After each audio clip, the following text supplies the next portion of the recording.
about the device you are watching this on right now. It gets a system update every few weeks to fix bugs and improve processing speed. Yet, the human body has not received a major system update in roughly 300,000 years. We are running on legacy hardware. Look closely at the base model.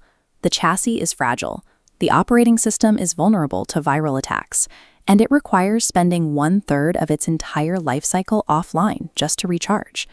Then there is the severe bandwidth bottleneck. Your brain can process vast amounts of complex data, but you are forced to output that information through the agonizingly slow mechanical acts of tapping thumbs on glass or vibrating your vocal cords. External technologies, smartphones, artificial intelligence, quantum servers, are accelerating exponentially. Meanwhile, our internal biology is static. The widening gap between the two turns our own bodies into the greatest liability for our future. We are hitting the absolute ceiling of what that unupgraded biology can do. We have reached the maximum output of natural human physical and mental performance. Look at this photograph of Olympic sprinters at peak exertion. A century ago, athletes were shattering world records by whole seconds. Today, these competitors are hitting maximum biomechanical limits, battling over fractions of a single millisecond. Natural evolution takes hundreds of thousands of years to adapt. To keep pace with the speed of our digital tools, we have to initiate an artificial hardware upgrade path. The first phase of this roadmap is the software update, going inside the cell to rewrite our biological code from the inside out.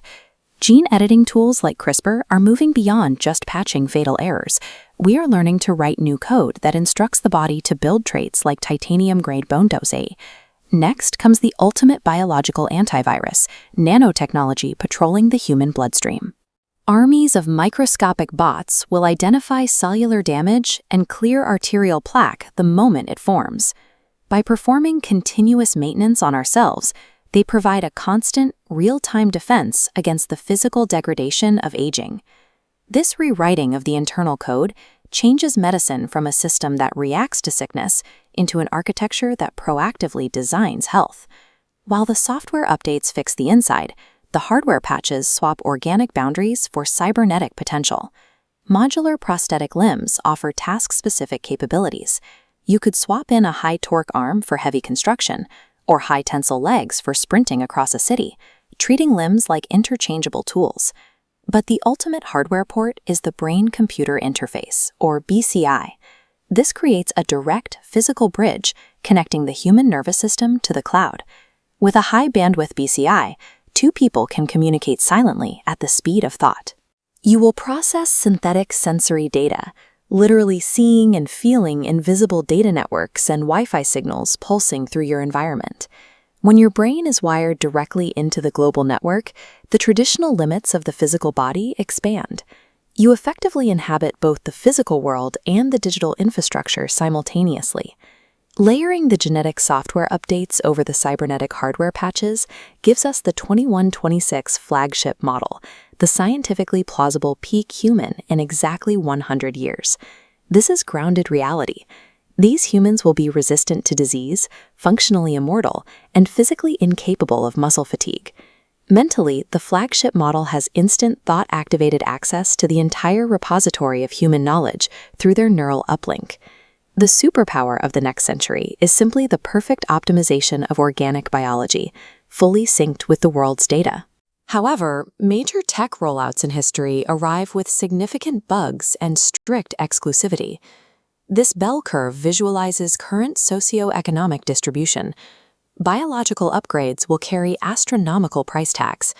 Today's financial inequality converts directly into biological inequality. We risk fracturing society into two distinct species. On one side, the wealthy upgraded, on the other, the unupgraded, restricted to fragile, aging bodies. In 2126, the most severe existential threat is a world biologically divided by its own engineering. For millions of years, evolution was a slow process of random mutations. It was something that happened to humans by chance. We are now moving toward evolution by engineering.